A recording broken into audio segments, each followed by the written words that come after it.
Good morning, good afternoon, good evening, good night, whatever is applicable to you, wherever you are and what time you're watching this video. I realized that I have the same shirt on that I had when I made my first video with the 4Runner, and for a split second I thought maybe I should change my shirt because these people are going to think that I have one shirt to wear, but then I changed my mind. It's a different day, y'all. I do wash my clothes. Just wanted to go over a couple things I've done to the runner since I've had it. It's June 4th today. I got it in April, I think April 23rd. And so far what I've done to it is I've tinted the windows. So this is ceramic tint at 25% on the front window, also 25% all the way around the back over top of the factory tint that was already there. So 25% over whatever factory was on there. So anyway, this is something that I've added to the back for organization. All the stuff you see in here was just kind of rolling around in the back. And I thought about a net, which I may still do, but for now I've got this. It wasn't that terribly expensive on Amazon. Just got my first aid kit in there, which I think everybody should have in their vehicle. Got an axe and just some miscellaneous stuff, hearing protection for when I go shooting. So that's pretty cool. So I got the tent, the back or hatch organizer.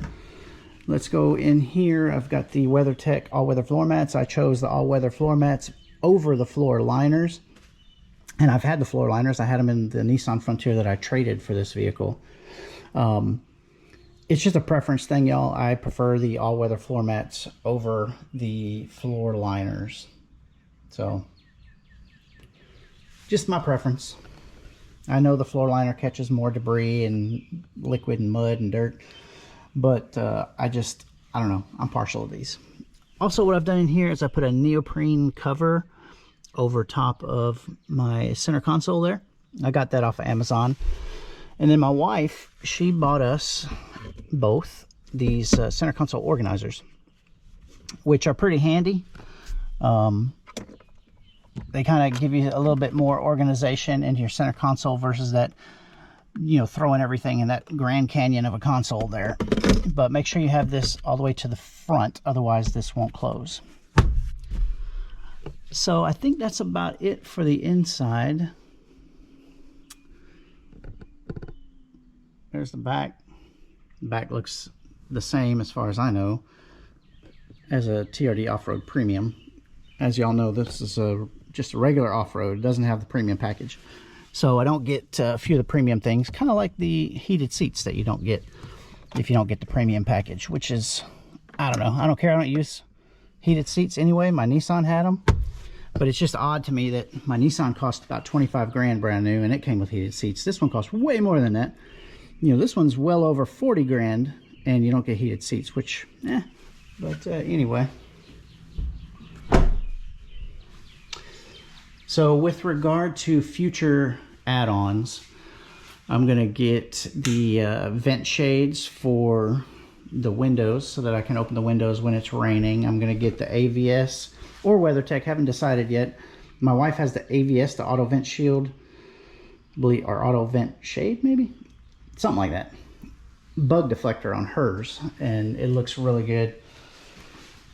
So I'm going to get that on mine. I just haven't decided if I'm going to get the WeatherTech version or the AVS. Probably AVS version because it's significantly cheaper and looks pretty much the same. Although on the window vent shades, I think I'm going to get the WeatherTech. I just kind of like how those are made and how they are installed, the in-channel version of those. So, oh, I do have a dash cam. I didn't mention that. Everybody should have, you can see it. I don't know how it's going to be, how it's going to show on the video, but there it is right there. It's a ROAV dash cam. Highly recommend them. Just worked for me. I just moved it over from my trade and put it in the 4Runner. Pretty easy to install. Pretty easy to hide the cables. You can see it right there. And the cable just tucks up under the headliner. And then I have it running through here and then down. I have it coming out here under the floor liner or floor mat and then up to my, I mean, anybody can do that. That's not a big deal, but I highly recommend everyone have a dash cam. If you're ever in an incident, you want to be able to prove things via video versus somebody taking your word for it. But that's it. That's what I've done so far. Like I said, future add-ons is going to be bug deflector, auto vent, or the vent shades on the windows. And I'm also wanting to get some seat covers, and I've decided on the Wet Okole is the brand I'm going to buy. They make their seat covers from actual neoprene, and there's other manufacturers out there that claim to be neoprene, but it's not really neoprene.